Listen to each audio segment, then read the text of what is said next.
जब 1995 में Glenn Jacobs ने WWE में अपने करियर की शुरुआत करी थी, तब वो एक खतरनाक बिग रेड मशीन नहीं थे जिसे हम आज केन के नाम से जानते हैं। वो पहली बार माइक यूनाबॉम के नाम से रिंग में आए थे, लेकिन ये नाम जल्दी हटा दिया गया जब जैकब्स एक पागल दांत के डॉक्टर आइजैक यंगकम के नाम का किरदार निभाने लगे। हालांकि 1995 की गर्मियों में उन्हें ब्रेट हार्ट के साथ अपने झगड़े की वजह से नाम मिला था, लेकिन ज्यादातर मैचेस में हार्ट की ही जीत होती थी और ये झगड़ा खत्म होने के बाद यंगकम WWE में स्टार्स के जॉबर का काम करने लगे। रेजर रेमन और डीजल जैसे पुराने किरदार जिन्हें स्कॉट हॉल और केविन नैश दोनों ही निभा चुके थे, इन किरदारों को वापस लाने की कोशिश में 1996 में जैकब्स डीजल के रूप में एक बार फिर से सामने आए और उनके साथ थे स्कॉट हॉल जो रेजर रेमन का किरदार निभा रहे थे। दोनों ही रेसलर्स ने इन पुराने रेसलर्स की हूबहू नकल करने की नाकाम कोशिश करी, जिसको जनता से भी कुछ खास रिएक्शन नहीं मिला। इस नाटक से कोई भी बेवकूफ नहीं बना और 1997 के अप्रैल तक इन दोनों किरदारों को हटा दिया गया और WWE एक बार फिर ये सोचने लगी कि जैकब्स के साथ क्या करा जाना चाहिए।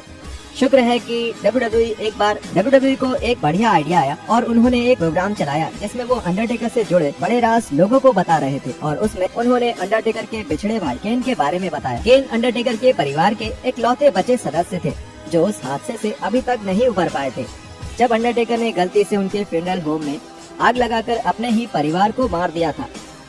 हफ्तों तक केन के नाम की चर्चा करने के बाद 1997 के बैड ब्लड पे पर व्यू में केन सामने आए और रिंग में अपने भाई को टूम्बस्टोन मारा। काफी हद तक अपने नकली सौतेले भाई की तरह ही केन भी एक भारी भरकम इंसान थे जिन्होंने एक काले और लाल मास्क से अपने जलने के निशान छुपाए थे। उनकी चाल ढाल माइकल मायर्स की तरह थी और वो एक प्रभावशाली किरदार बनकर सामने आए। आगे आने वाले सालों में केन ने अपना मास्क लगाए रखा और आग में जलने से अपना खराब हुआ चेहरा कभी नहीं दिखाया। उनका किरदार धीरे धीरे आगे बढ़ा, शुरू में बिल्कुल बात ना करने से एक वॉइस बॉक्स का इस्तेमाल करके बात करना और फिर बिना बॉक्स का इस्तेमाल करे अच्छे से बात करने तक। उन्होंने माइकल मायर्स की नकल भी छोड़ दी और रिंग में और अच्छे तरीके से परफॉर्म करने लगे। उनका किरदार केवल अपने भाई अंडरटेकर के साथ एक झगड़े तक ना सिमटकर कुछ ऐसे इमोशंस दिखाने लगा जो WWE के फैंस ने पहले नहीं देखा था। Are you ready? Well, you bet your ass I'm ready. It doesn't matter if you're ready. लेकिन पूरे 6 सालों तक ये लाल और काला मास्क पहने रहने के बाद केन इतिहास में पहली बार अपने इस किरदार का मास्क हटाने वाले थे। जून 23, 2003 के रॉ के एपिसोड में केन ने मैडिसन स्क्वायर गार्डन में ट्रिपल एच के साथ एक मैच खेला जिसमें उनका मास्क दांव पर लगा था। आखिर में केन वो मैच हार गए और उन्होंने दुनिया के सामने सबसे फेमस एरिना में अपना चेहरा दिखाया। जब दर्शकों ने पहली बार मास्क के पीछे का चेहरा देखा तब उन्होंने WWE के इतिहास में सबसे खराब बाल झड़ा हुआ सर देखा और उनके चेहरे पर राख के कुछ धब्बे लगे हुए थे। लेकिन जैसा कि पॉल बेयर ने कुछ सालों पहले बताया था, वो जलने के निशान कहाँ थे। एज और क्रिश्चियन के पॉड ऑफ ऑसमनेस के एक एपिसोड में केन ने बताया था मास्क के साथ इमोशन दिखाना और बात करना काफी मुश्किल था।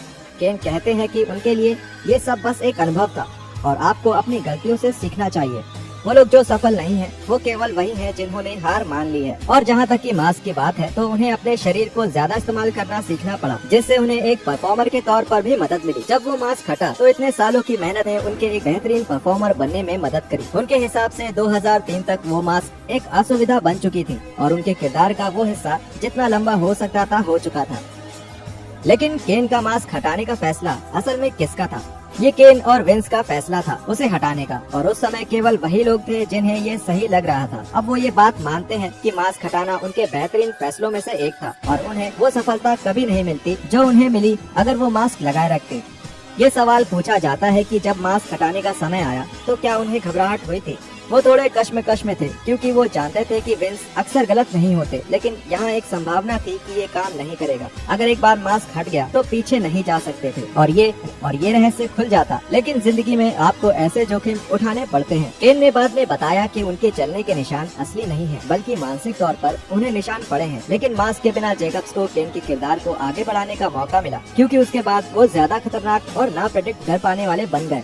और ये बात विवादित रही कि मास्क हटाने के बाद उस किरदार के रहस्य खत्म हो गए, क्योंकि एक तरह से मास्क हटने के बाद केन काफी हद तक इंसान लगने लगे। लेकिन अगले 10 सालों के लंबे समय तक के लिए केन बिना मास्क के ही रहे और उन्हें बहुत सी सफलताएं भी मिली, जैसे ECW और वर्ल्ड हैवीवेट चैंपियनशिप को हासिल करना और money in the bank ladder match जीतना। लेकिन गलती से मार्क हेनरी की वजह से चोटिल होने के बाद वो 4 महीने के ब्रेक पर चले गए। 2011 के दिसंबर में केन फिर से एक मेटेलिक मास्क पहने हुए वापस आए और उन्होंने जॉन सीना को एक चोक स्लैम दिया, जिसके बाद उन्होंने अपना मेटल का मास्क हटाया जिसके अंदर एक नया लाल मास्क था और वो फिर एक हील बन गए। लेकिन वो फिर से एक मास्क के साथ वापस क्यों आए? खैर, इसका कारण काफी अजीब है। जैसा कि रेसलिंग ऑब्जर्वर के एक रिपोर्ट में बताया गया,